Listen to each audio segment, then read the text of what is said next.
අදත් අරන් ආවා ඔයාලා අපෙන් ඉල්ලපු සුපිරිම චිත්‍රපටයක එක්ස්ප්ලේන් එකක්.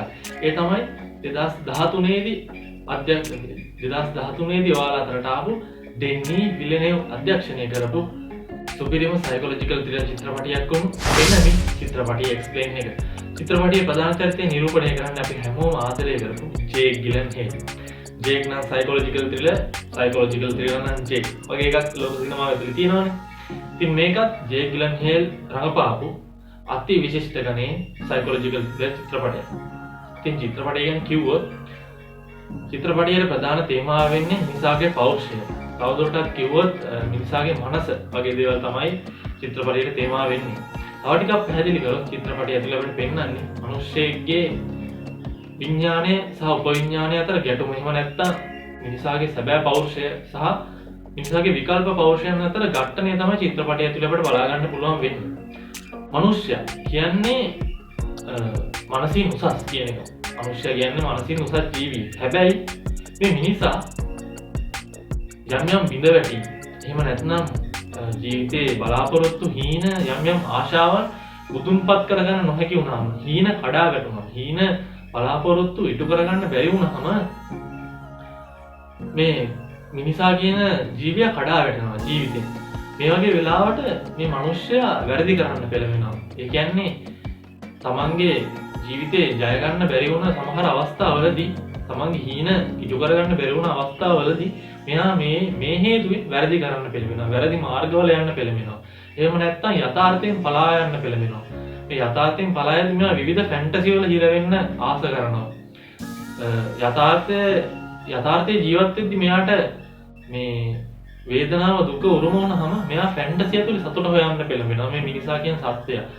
ගොඩක් වෙලාවට යථාර්ථය ඇතුළේදී මෙයාට දුක උරුම වෙද්දී මෙයා ෆැන්ටසි ඇතුලේ වැරදි කරන්න පෙළඹෙනවා. වැරදි මාර්ගවල යන ගමන් ෆැන්ටසි වල ඇතුලේ මෙයා සතුට හොයන්න පෙළඹෙනවා. මෙන්න මේ කරුණ ඇතුලේ මිනිසාට මිනිසාව අහිමි වෙනවා.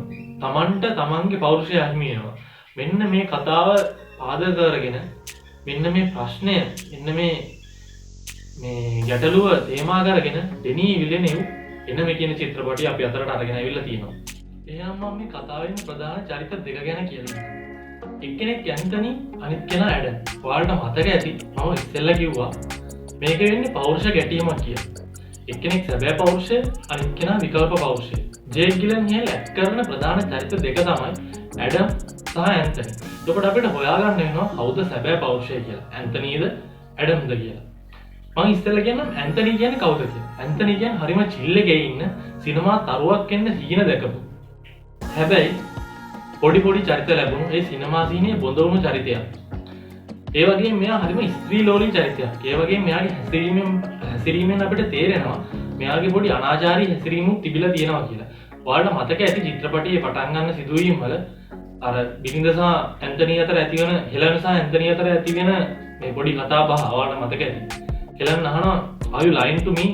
are you seen her again කියලා. ඒ කියන්නේ ඒ අවස්ථාවේදී ඇන්තනි ගොඩක් ඒ කියන්නේ ටිකක් වෙනස් විදිහට හැසිරෙන්නේ. ඒ කියන්නේ කලබල වෙලා හැසිරෙන්නේ. නිකන් එයා ඇත්තටම වැරද්දක් කරනවා වගේ තමයි හැසිරෙන්නේ.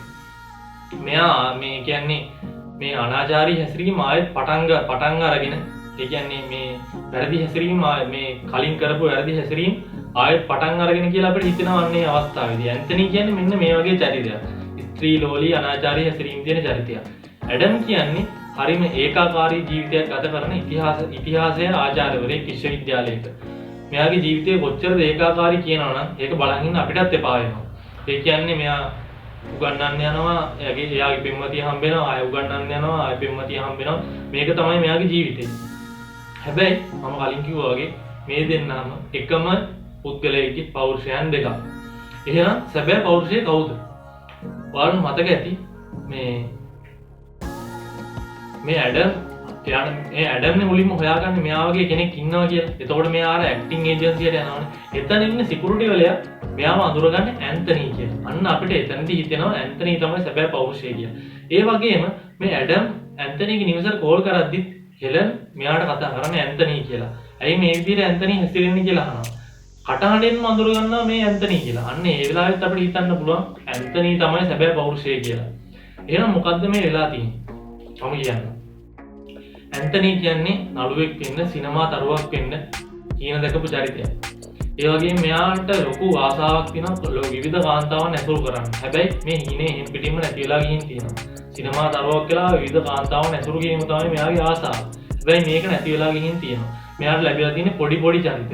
third grade actor කෙනෙක් වෙන්න තමයි මෙයාට සිදු වෙලා තියෙන්නේ. ඔහොම ඉන්න අතරතුරේ මෙයාට විවාහ වෙන්න වෙලා තියෙනවා. ඒ වගේම මෙහෙම විවාහ වෙලා අවසානයේ මෙයාගේ පිටින්ද ගැප් කරගෙන තියෙනවා. දැන් මේක ලොකු වගකීමක්. මේ නිසා මෙයාට ස්ථිර රැකියාවක් කරන්න වෙනවා. ඒ රැකියාව තමයි ගුරුවරයෙක්. හැබැයි ඒක ඒකාකාරී ජීවිතයක්. ඔයාලට පේනවනේ ගුරුවරේ මේ ඇඩම් ගුරුවරයාගේ ජීවිතේ හරිම ඒකාකාරී කියලා. ඉතින් ඇන්තනීට මේක දරා ගන්න බෑ. මේ ඒකාකාරී ජීවිතේ ඇන්තනී පොඩ්ඩක්වත් කැමති නෑ. මෙන්න මේ නිසා ඇන්තනී තමන්ගේ මනසින්ම විකල්ප පෞරුෂයක් ගොඩනගනවා ඇඩම් බෙල් කියලා. ඉතින් මෙයා මේ ඉතිහාසය ආචාර්යවරයා විදිහට ඉන්න හැම මොහොතෙම මෙයා මේ විකල්ප පෞරුෂය විදිහට තමයි ජීවත් වෙන්නේ. ඒ කියන්නේ මෙයාගේ සැබෑ පෞරුෂය යටපත් කරලා මෙයා මේ ඇඩම් බෙල් කියලා විකල්ප පෞරුෂය මේ තමන්ගේ මනසේ ඉහළට ගෙනල්ලා මේ ඉතිහාසය ආචාර්යවරයා විදිහට ජීවත් වෙන හැම මොහොතම ඇඩම් බෙල් විදිහට තමයි ජීවත් වෙන්නේ. ආයෙ නිවසට එද්දි එයාගේ සැබෑ පෞරුෂය මනස ඉහළට ගෙනල්ලා ඇන්තනී විදිහට සෙලන් ඉදිරියට එනවා. මේ නැවත පාසලට යද්දි ඇඩම් බෙල් විදිහට පාසලට ගිහින් උගන්වනවා.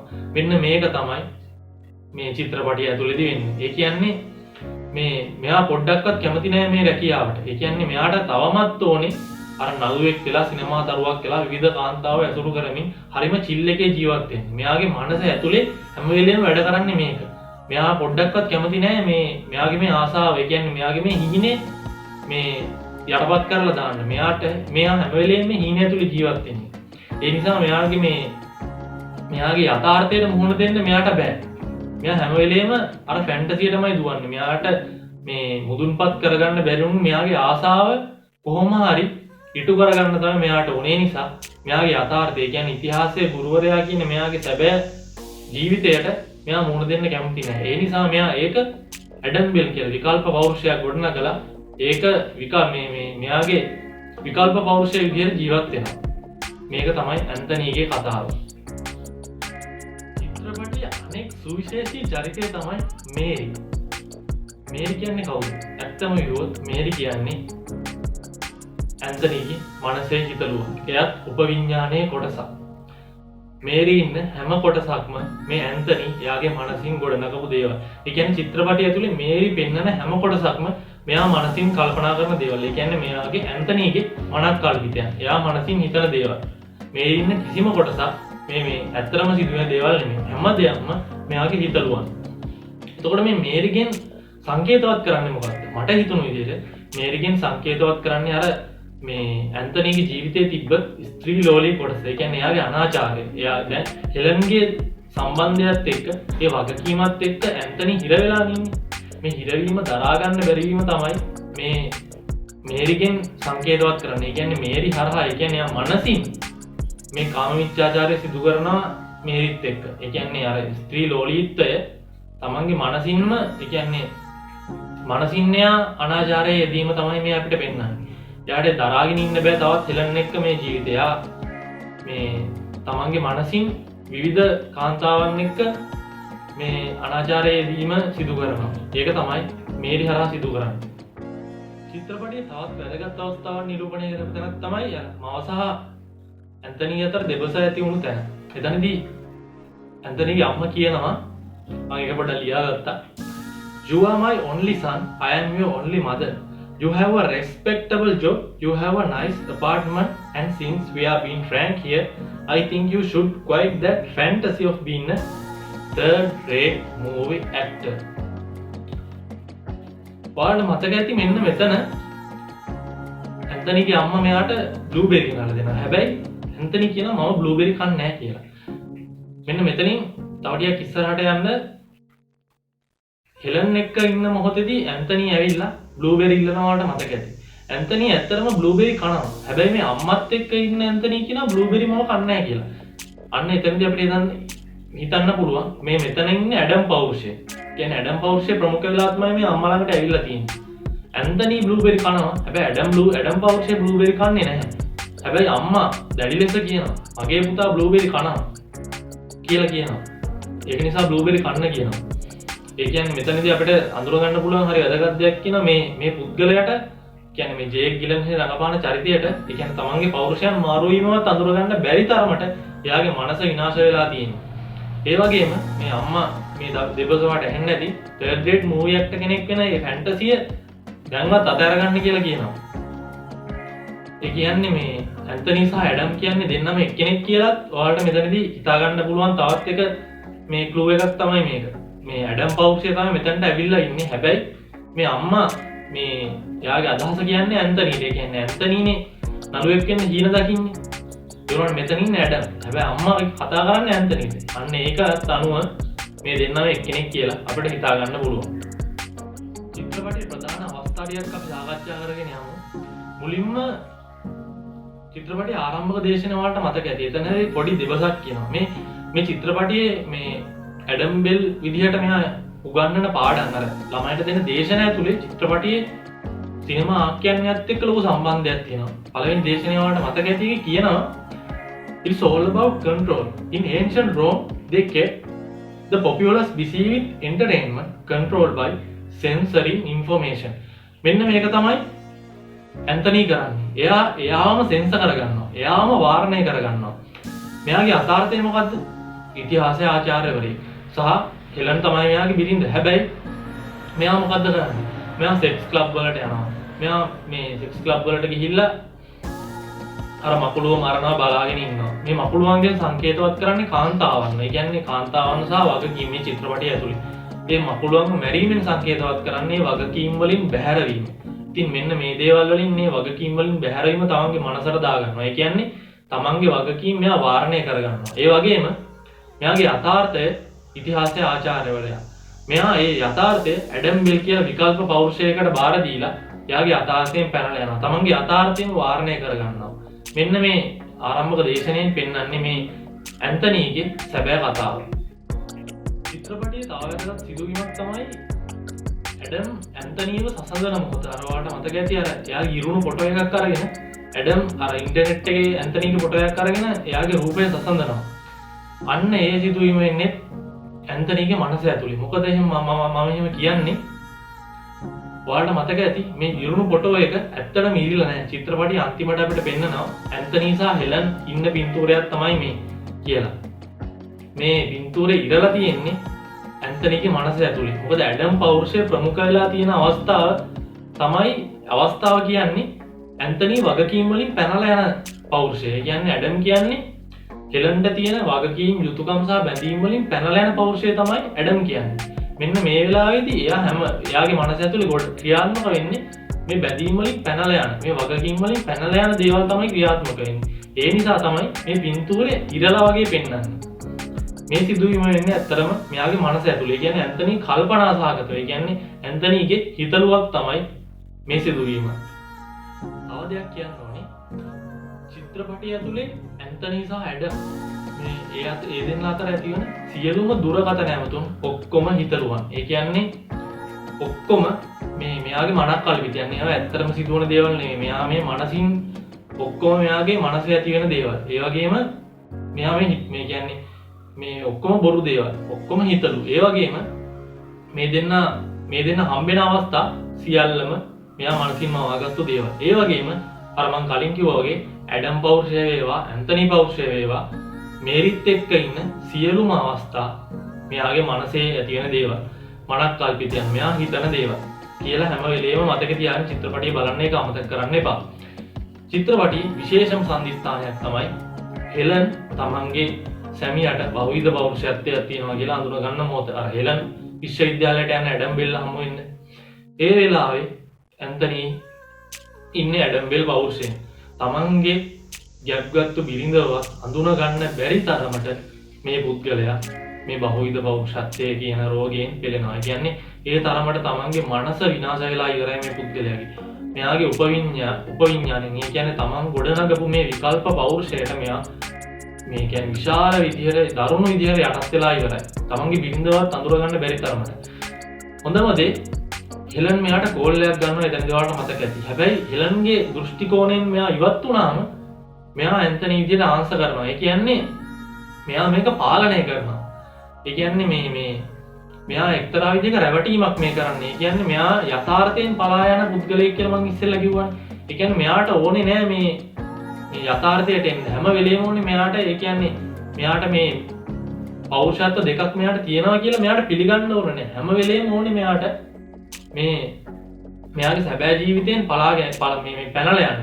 ඒ නිසා තමයි මෙයා මේ විදිහට මේ හෙලන්ගේ දෘෂ්ටි කෝණයෙන් ඉවත් වුණාට පස්සේ මෙයා ෆෝන් කෝල් එක ආන්සර් කරේ. අර හෙලන් ඇන්තනි නිවසට ආවට පස්සේ මේ සිදුවීම වුණාට පස්සේ මේ කතා බහ අතරතුර ඇන්තනිට කියන්නේ මේ කතා බහ වුණාට පස්සේ I think you do ඒ කියන්නේ මේ වෙන්නේ මොකද්ද කියලා ඔයා දන්නවා කියලා ඇන්තනිට කෙලින්ම කියන්නේ ඒකනේ. කියන්නේ ලොකු රණ්ඩුවකට යන්නේ නැහැ. මේ සාමකාමීව ගනුදෙනු කරන්න හදන්නේ මේ බහුවිධ පෞරුෂත්වයේ තියෙන තමන්ගේ සැමියාත් එක්ක. මොකද මේ සැමියා බියගුල්ලේ මේ කෙලින්ම කිව්වොත් මෙයා හරි මේ බියගුළු මානසිකත්වයක් තියෙන පුද්ගලයෙක්. ඒ නිසා හෙලන්ට හිතා ගන්න බෑ මොකද්ද කරන්න කියලා. හෙලන් ඒ නිසා සාමකාමී විදිහට මේ ගනුදෙනු කරන්න සූදානම් වෙනවා කියලා තමයි මට නම් හිතුනේ චිත්‍රපටිය බලද්දී. චිත්‍රපටියේ ප්‍රධානම සංකේතය මකුලවන්න භාවිතා කරේ ඇයි? සාමාන්‍ය චිත්‍රපටයක මකුලවන්න භාවිතා කරන්නේ බය කියන දේ සංකේතවත් කරන්න. ඒ වගේම මේ චිත්‍රපටියේ මකුලවන්න භාවිතා කරේ බැලුවපමණින්ම තේරෙනවා කාන්තාවන්න පෙන්වන්න තමයි මකුලවන්න භාවිතා කරේ කියලා. එතකොට මේ පුද්ගලයාට තිබුණු බය මොකද්ද? බය තමයි වගකීම් වලට තියෙන බය. මේ පුද්ගලයා තමන්ගේ අම්මට, බිරිඳට, වගේම දරුවට තියෙන වගකීම් වලට බයයි. වගකීම් සහ යුතුයකම් ඉටු කරන්න බයයි. මේ වලින් පැනලා යන විකල්ප පෞරුෂ ගොඩනගමින් ෆැන්ටසි වල ජීවත් වෙන්න තමයි මෙයා ආස කරන්නේ. ඒ වගේම මේ ඔයාලට මතක ඇති පළවෙනිම දර්ශනීය චිත්‍රපටිය. මේ අය ක්ලබ් එකකට ගිහලා මකුලුව පොඩි කරනවා බලාගෙන ඉන්නවා. ඇයි මේ මකුලුවන්න පොඩි කරන්නේ? මං කියවනේ මේ අය වගකීම් දරන්න බයයි. ඒ වගේම චිත්‍රපටියේ කාන්තාවන් තමයි මකුලුවන්ගෙන් සංකේතවත් කරේ. මේ නිසා මේ කාන්තාවන්ට තියෙන වගකීම් මේ අය පොඩි කරලා දානවා. ඒ කියන්නේ ඒ වගකීම් විනාශ කරලා දානවා වගේ දෙයක් තමයි මේ අය මකුලුවන්න පොඩි කරලා මේ බලාපොරොත්තු වෙන්නේ. ඒ වගේ අදහසක් මනසට දීලා ඒ වගකීම් එහෙම් පිටිම නැති කරලා දානවා කියලා දේ තමයි මනසට දීලා ඒ තෘප්තියක් තමයි මේ අය ලබන්නේ ඒ මකුලුවන්න පොඩි කරලා දැමීම. එතකොට අර ඇඩම් පෞරුෂයේ ප්‍රමුඛ වෙලා ඉද්දි අම්මව හම්බෙන්න යනවනේ. අන්න එතනදී ලොකු මකුලුවෙක් වෙන්නවා. මේ ලොකු මකුලුවගෙන් සංකේතවත් කරන්නේ මෙයාගේ අම්මව. ඒ විශාලම මකුලුවෙක් පෙන්නුවේ ඇයි? මොකද ඒ අම්මව මෙයා දකිනවා ලොකු වගකීම් සමුදායක් විදියට. තමන්ගේ ජීවිතයේ තියෙන ලොකුම වගකීම් ප්‍රමාණය තමයි අම්මා කියලා මෙයා හිතනවා. ඒ වගේම සිග්මන්ඩ් ෆ්‍රොයිඩ් මනෝවිද්‍යාවේ පියා. මෙයා අපේ මනස බෙදනවා කොටස් තුනකට. ඉඩ්, සුපර් ඊගෝ, ඊගෝ කියලා. මේ සුපර් ඊගෝ කොටස ගොඩනගන්නේ අපේ දෙමව්පියෝ හරහා. ඒ කියන්නේ මේක මේ සුපර් ඊගෝ කොටසට අයත් වෙන සාමාන්‍ය මිනිස්සෙක්ගේ සදාචාර සම්පන්න බව, සදාචාර ධර්ම වගේ දේවල්. මේ දේවල් ගොඩනගින්නේ අපේ දෙමව්පියන් හරහා. සාමාන්‍ය මේ චිත්‍රපටියේ මේ අම්මා ඉන්න පොඩි කොටස් කීපය දිහා අවධානයෙන් බැලුවොත් සාමාන්‍ය මේ ඇන්තනීගේ ජීවිතේට මේ ගොඩනගා ගන්න ලොකු උපදෙස් කීපයක් මේ අම්මා දෙනවා. ඒ වුණාට ඇන්තනි මේ දේවල් ලොකු බරක් විදිහට තමයි ගන්න කියලා ඔයාලට පේනවා ඇති. අම්මා එක්ක ඉන්න කුඩා අවස්ථාවන් කීපේ මෙයා වෙනම කල්පනාවක ඉන්නේ. ඔයාලට බැලුවොත් ඒක පේනවා. ඒ වගේම මකුලුවා ඉන්න අනිත් අවස්ථාව තමයි අර සිහිනයක් දකින්න අර මකුළු හිසක් දාගෙන ඉන්න කාන්තාවක් දකින්නේ. මෙන්න මේකෙන් නම් සංකේතවත් කරේ මං හිතන්නේ මෙයාගේ ජීවිතේ හිටපු විවිධ කාන්තාවන්. ඒ කියන්නේ අනාචාරී පුද්ගලයන් නෙමෙයි ඇන්තනි කියන්නේ ස්ත්‍රී ලෝලී චරිතයක්. මෙයාට මේක හැම වෙලේම කරදර කරනවා. මෙයා මේ වෙනකොට ඉන්නේ එක කාන්තාවක් එක්ක. ඒ කියන්නේ හෙලන් එක්කනේ මෙයාට ඉන්න වෙලා තියෙන්නේ. මේක මෙයාට ලොකු පීඩනයක්, ලොකු වගකීමක්, ලොකු බරක්. මේ නිසා මේක හැම වෙලේම මෙයාට කරදර කරනවා. ඒ කියන්නේ හිත හැම වෙලේම දුවනවා. වෙන කාන්තාවන් එක්ක ඉන්න ඕනි කියන එක තමයි දුවන්නේ. මම හිතන්නේ මෙන්න මේක තමයි සංකේතවත් කරේ මේ නිර්වත් මේ හිසක් මකුළු හිසක් දාගෙන ඉන්න කාන්තාවකින්. ඊළඟට ඇඩම් සහ ඇන්තනි හමු වීම. ඒක ගැන මම පොඩ්ඩක් කියන්නම්. ඔන්නම මේ මුලදිම කිව්වා වගේ මේ ඇඩම් සහ ඇන්තනි හමු වීමත් තනිකරම හිතලුවක්. ඒ කියන්නේ මෙයාගේ මනස ඇතුලේ වෙන දෙයක් තමයි මේක. හැබැයි මේ ලැබුම් හලක නෙමෙයි දෙන්න හමු වෙන්නේ. මේ ලැබුම් හල නම් ඇත්ත තැනක් වෙන්න පුළුවන්. මොකද මේ ලැබුම් හල බැලුමට පේනවා මිනිස්සු අනාචාරී හැසිරීමට යොදා ගන්න තැනක් කියලා. ඒ කියන්නේ කාන්තාවන් මිනිස්සු අනාචාරී හැසිරීමට යොදා ගන්න තැනක් කියලා පේනවා. ඇන්තනි කියන්නේ ස්ත්‍රී ලෝලියෙක්නේ. මේ තැන ගැන මේ ඇඩම් පෞරුෂයට කියන්නේ ඇන්තනි පෞරුෂය. ඇන්තනි කියන්නේ ස්ත්‍රී ලෝලියෙක්. ඒ අනුව අපිට හිතන්න පුළුවන් ඇන්තනි පෞරුෂයත් එයාගේ අනාචාරී හැසිරීම වලට යොදාගත්තු තැනක් තමයි මේ ලැබුම් හල කියලා. මේ ස්ථානය ඇත්ත වුණාට මේ දෙන්න අතර තියෙන කතාව තනිකර මානසික කතාවක්. ඒ කියන්නේ හිතලුවා. ඇත්තටම සිදුවෙන දෙයක් නෙමෙයි. මෙතනදී ඔයාලට මතක ඇති අර ඇන්තනි පෞරුෂය එයාගේ ඇඟේ තියෙන තුවාල කැරලක් වෙන්නවා. හැබැයි ඇඩම් පෞරුෂය මෙතනදී පෙන්වන්නේ නැහැ. හැබැයි පස්සේ ඇඩම් පෞරුෂය අර බාත්රූම් එකේදී මේ තුවාල කැරල බලනවා. අන්න ඒ අනුව ඇඩම් පෞරුෂය සහ ඇන්තනි පෞරුෂය කියන්නේ දෙන්නම එක්කෙනෙක් කියලා අපිට හිතන්න පුළුවන්. දැන් චිත්‍රපටයේ අන්තිම ගැටුම ගැන තමයි මම කියන්නේ. ඔයාලට මතක ඇතිනේ ඇන්තනි සහ ඇඩම්. මේ ඇන්තනි පෞරුෂය ඇවිල්ලා මේ ඇඩම් එක්ක රණ්ඩු කරලා මේ ඇන්තනි පෞරුෂය මේරි ළඟට යනවා. ඔයාලට මතක ඇති මේ හැමදේම වෙන්නේ මේ පුද්ගලයාගේ මනස ඇතුලේ. මේක සිදුවෙන අතරතුර ඇඩම් පෞරුෂය යනවා හෙලන් ළඟට. මේ ඇඩම් පෞරුෂය හෙලන් ළඟට යන්නේ සැබෑ ජීවිතේ. ඇන්තනි පෞරුෂය මේරි ළඟට යන්නේ මේ මනස ඇතුලේ. ඒක සිදුවෙන්නේ මේ පුද්ගලයාගේ මනස ඇතුලේ කියලා ඒක අමතක කරන්න එපා. ඇඩම් පෞරුෂය මේ සැබෑ ජීවිතේ හෙලන් ළඟට යන්නේ මේ පළවෙනි වතාවට. ඒ කියන්නේ මෙයා දන්නේ නැහැ මේ කොහෙටද යන්නේ කියලා. ඇඩම් පෞරුෂය කවදාවත් මේ ගෙදරට ගිහිල්ලා නැහැ. මොකද ඔයාලට මතක ඇති ඇන්තනි පෞරුෂය තමයි හැම වෙලේම හෙලන් එක්ක ගෙදර ඉන්නේ. මේ සිකියුරිටි ගාඩ් ඔයාලට මතක ඇති එතනදි හම්බෙන. එයා අර ක්ලබ් එක ගැන මෙයාත් එක්ක කතා කරනවා. මොකද ඇන්තනි තමයි මේ ක්ලබ් එකට හැම වෙලේම යන්නේ. ඒ අනුව මේ ගැප් ගැනීමෙන් කාලයකට පස්සෙත් ඇන්තනි හෙලන්ට වංචා කරලා තියෙනවා කියලා අපිට හිතන්න පුළුවන්. එයාගේ කතාවේ. හැබැයි ඇඩම් පෞරුෂය මේක ගැන මොකුත් දන්නේ නැහැ. මොකද ගෙදර දොරවල් එයාට හොයාගන්න බෑ කියලා අපිට තේරෙනවා. මේ ගෙදරට යන අතරතුර ඔයාලට මතක ඇති අර මුලින්ම අපිට පෙන්වන ඉරුණු ෆොටෝ එක ගන්න මේ දෙන්නගේ. අන්න මේ ඒ වුණාට ඉරපු නැති හෙලනුයි ඇන්තනි දෙන්නම ඉන්න සැබෑ ෆොටෝ එක අපිට එතනදී බලා ගන්න පුළුවන්. ඒ අනුවත් අර මුලින් ඉරපු ෆොටෝ එකක් එහෙම තිබ්බේ මෙයාගේ මනස ඇතුලේ. ඒ කියන්නේ ඒකත් හිතලුවක් කියලා අපිට හිතන්න පුළුවන්. මෙන්න මෙතනදී ඇන්තනි සහ මේරි මේ මනස ඇතුලේ මේ සිදුවීම එන අතරතුර මේ ඇඩම් පෞරුෂය ප්‍රමුඛලා හෙලන් එක්ක කතා බහ කරනවා. මෙතනදී හෙලන් කියනවා මේ අද ඉස්කෝලේ ජීවිතේ කොහොමද කියලා අහනවා. මේ ඒ අනුව අපිට හිතන්න පුළුවන් හෙලන් දන්නවා තමන්ගේ මේ සැමියා සැබෑවටම ගුරුවරයෙක් කියලා. අන්න එතනදිත් අපිට තේරෙනවා ඇන්තනි ක්ලෙයාගේ සැබෑ රැකියාව ගුරු වෘත්තිය කියලා. ඒ වුණාට මේ ඒ ගැන මේ කිසි ඒ කියන්නේ සෙන්ස් එකක් නැහැ වගේ තමයි හැසිරෙන්නේ. ඒ කියන්නේ අවබෝධයක් නැහැ මේ පුද්ගලයාට මොකක් ගැනද මේ අහන්නේ කියලා. මේ හෙලනුත් ඒ වුණාට ලොකු ගැටුමක් ඇති කරගන්න නැතුව ඒක මගහැරලා මේත් එක්ක ඉන්නවා. මේ අතරතුර මෙයාගේ මනස ඇතුළේ ලොකු ගැටුමක් එනවා. විඥානය උපවිඥානය අතර ලොකු ගැටුමක් මේ අතරතුර එනවා. මොකද මේ පුද්ගලයා දන්නේ මේ මොකද්ද වෙන්නේ කියලා. මොකද ඇන්තනි සහ ඇඩම් කියන පෞරුෂ දෙකේ මේ අතරතුරේ ලොකු ගැටුමක් එනවා. මෙන්න මේ වෙලාවේදී මෙයා අවදි වෙලා එළියට ගිහිල්ලා අඬනවා. ඒ කියන්නේ ඇයි මනස ඇතුලේ කියන්නේ දැන් මේ හෙලන් කියන්නේ තමන්ගේ බිරිඳ. හැබැයි තමන්ගේ මනස ඇතුලේ තමන් අනාචාරී ක්‍රියාවක් කරනවා මේරිත් එක්ක. තමන් මේ මනස ඇතුලේ අනාචාරී හැසිරීමක් කරනවා. මේ නිසා මේ පුද්ගලයා අඬනවා, අඬා වැළපෙනවා. මොකද තමන් වැරදිකාරයෙක් හින්දා. මේ වෙලාවේ හෙලන් ඇවිල්ලා මේ පුද්ගලයාත් එක්ක ආදරෙන් බැඳෙනවා. ඒ කියන්නේ තමන්ගේ සැමියාත් එක්ක ආදරෙන් බැඳෙනවා. අන්න ඒ වෙලාවේ මේ පුද්ගලයා සිහියට එනවා. මේ සිහියට එන අතරතුර මනස ඇතුලේ අනාචාරී හැඟීම් යටපත් වෙනවා. යටපත් වෙන නිසා තමයි අර තමන්ගේ අනාචාරී පෞරුෂය විනාශ වෙලා යන්නේ. විනාශ වෙලා යනවා. ඒ නිසා තමයි ක්‍රියානතුරකට ලක් වෙන්නේ තමන්ගේ අනාචාරී හැසිරීමයි ඒ අනාචාරී ආසාවයි. අනාචාරී පෞරුෂය තමයි අර නරක දේවල් වලට ආස ඇන්තනි කියන්නේ. ඒ වගේම අනාචාරී ආසාව තමයි මේරි කියන්නේ. ඒකෙන් ඒ දෙන්න විනාශ වෙලා යනවා. ඒ ක්‍රියානතුර වෙන්නේ මනස ඇතුලේ. ඔයාලට මතක ඇති ඒ රියානතුර වෙන වෙලාවේ හොඳ ක්ලෝස් අප් ෂොට් එකක් දෙනවා. ඒ මේ ග්ලාස් එක බිඳිලා යන්නේ මකුළු දැලක් විදියට. ඒකෙන් පෙන්වන්නේ මේකත් මේ පුද්ගලයාගේ ජීවිතයේ තවත් එක මේ මකුළු දැලක් කියන එක. ඒ කියන්නේ මේකත් තව මේ පුද්ගලයාගේ ජීවිතයේ තිබුණු එක මකුළු දැලක්. ඒ කියන්නේ තව එක් වගකීමක්, තව එක පීඩාකාරී දෙයක් කියන එක තමයි ඒකෙනුත් පෙන්වුම් කරේ. මේ වෙලාවේ මේ දෙන්න ආදරෙන් බැඳෙනවා. ඒ කියන්නේ මෙයාගේ අනාචාරී හැඟීම විනාශ වෙලා යනවා. විඥානය ඉහළට එනවා. ඒ කියන්නේ සැබෑ පෞරුෂය ඉහළට ඇවිල්ලා බිරිඳත් එක්ක ආදරෙන් බැඳෙනවා. මෙතනදී හෙලන් කියනවා I want you to stay කියලා. ඒ කියන්නේ හෙලන්ට ඕනේ මේ මුලදී හිටපු Tamanට ආදරය කරපු Tamanගේ සැමියා. I want you to stay කියලා හෙලන් කියනවා. Tamanගේ සැමියා තමයි හෙලන්ට ඕනේ. මේ වෙලාවේ මේ දෙන්න ආදරෙන් බැඳෙනවා. මේ වෙලාවේදී අර හිටපු සැබෑ පෞරුෂය අර අනාචාරී ඇන්තනී නැතුව සැබෑ ඇන්තනී. ඒ කියන්නේ මේ විකල්ප පෞරුෂය වුණු ඇඩම්වත් අනාචාරී පෞරුෂය වුණු අර අනාචාරී තමන්ගේ මේ බිරිඳට වංචා කරපු ඇන්තනීවත් නෙමෙයි මේ ඉන්නේ. ඉතිහාසයේ ආචාර්යවරයා වුණු හෙලන්ගේ සැමියා වුණු ඇන්තනී ක්ලෙයා කියන පුද්ගලයා තමයි දැන් මේ අවස්ථාවේ හෙලන් එක්ක ඉන්නේ.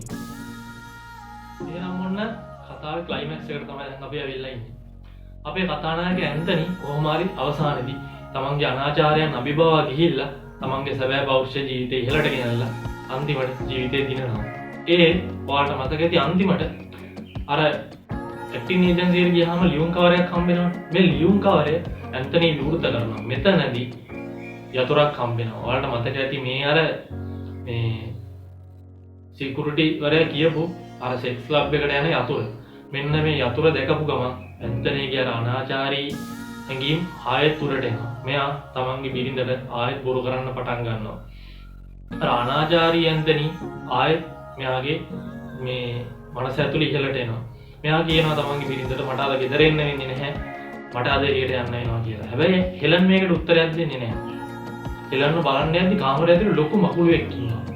චිත්‍රපටය ඉවර වෙනවා. මේ මොකද්ද මේ වුනේ? ඇත්තටම මේ ඉන්නේ හෙලන්. හොඳට බැලුවොත් පේනවා මේ මකුළුවා ඉන්නේ ගොඩක් බයෙන්. ඒ කියන්නේ අඬු විහිදුවගෙන නෙමෙයි ඉන්නේ. අඬු අකුලගෙන ඉන්නේ. ලොකු මකුළුවෙක් වුණාට ගොඩක් බයෙන් ඉන්නේ. ඇයි මේ බයෙන් ඉන්නේ? මේ මකුළුවාගෙන් සංකේතවත් කරන්න මම කියන්නේ කාන්තාවන් කියලා. ඇත්තටම මේ ඉන්නේ හෙලන්. හෙලන් ගොඩක් බයෙන් ඉන්නේ නැහැ. මොකද කලින් රාත්‍රියේ Taman ගොඩක් කාලයක් බලාපොරොත්තු වුණු Tamanගේ සැමියා ආයෙත් Tamanට ලැබුණා. හැබැයි පසුවදා උදෑසන ආයෙත් Tamanගේ සැමියා Tamanට බොරු කරන්න පටන් ගන්නවා. ඉතින් මොන බිරිඳද බය වෙන්නේ නැත්තේ? ආයෙත් Tamanගේ සැමියා මේ රාත්‍රියේදී නිවසට එන්නේ නැති වෙන්නේ යනවා. ඉතින් හෙලන් ගොඩක් බය වෙනවා. හෙලන් මේ බයෙන් ඉන්නේ Tamanගේ සැමියා ආයෙත් Tamanට නැති වෙයි කියලා. මේ ඇන්තනී ආයෙත් අනාචාරයට යන්න හදන්නේ මේ ඇන්තනීගේ ලෙක්චර් මේ ඔයාලට මතක ඇති මේ ඉතිහාසයේ ඇඩම් පෞරුෂය ප්‍රමුඛ වෙලා නෙමෙයි මේ උගන්වන්න යන්නේ. එතනදී මෙයා ලෙක්චර් එකේදී එක දෙබසක් තියෙනවා ඔයාලට මතක ඇති. Karl Marx said the first time it was a tragedy and the second time it was a farce. මම ඉස්සෙල්ලා කිව්වා වගේ මෙයාගේ මේ ලෙක්චර්ස් වල තියෙන දෙබස් මෙයාගේ ජීවිතයට ගොඩක් සම්බන්ධයි. මිනිස්සෙක් සාමාන්‍ය වැරද්දක් කරන්න පළවෙනි වතාවේ තමයි ගොඩක් මේ පැකිලෙන්නේ. ඒ කියන්නේ දුක් වෙන්නේ, බය වෙන්නේ, ගොඩක් හිතන්නේ පළවෙනි වතාවේ. හැබැයි මේ පළවෙනි වතාව පැන්නට පස්සේ ඒක දුකක්වත්, පැකිලීමක්වත්, බයක්වත් වෙන්නේ නැහැ. දෙවෙනි වතාව, තුන්වෙනි වතාව, හතරවෙනි වතාව, පස්වෙනි වතාව ආයෙ හිතන්නේ ඒක නිකන් විහිළුවක් විතරයි. එයාට කිසි බයක් දැනෙන්නේ නැහැ. දිගින් දිගටම මේ වැරද්ද දිගින් දිගටම කරන්න පෙළඹෙනවා. ඒක නිකන් ජීවිතේ කොටසක් බවට පත් වෙනවා. ඇන්තනීටත් උනේ මෙන්න මේක. ඇන්තනීට මේ අනාචාරය කියන දේ ජීවිතේ කොටසක් වෙනවා. ඒක පුනරාවර්තනය කිරීමක් කරන ඇන්තනී. ඒ කියන්නේ අර වැරද්දක් වුණාට පස්සේ ඒක එයාගේ ජීවිතේ කොටසක් වෙලා. ඒක මේ ඒකෙන් ගැලවෙන්න බැරි වෙනවා ඇන්තනීට. හැබැයි චිත්‍රපටයේ නම ඔයාලට මතක ඇති එනමි. ඇයි එනමි කියලා නම දාන්නේ?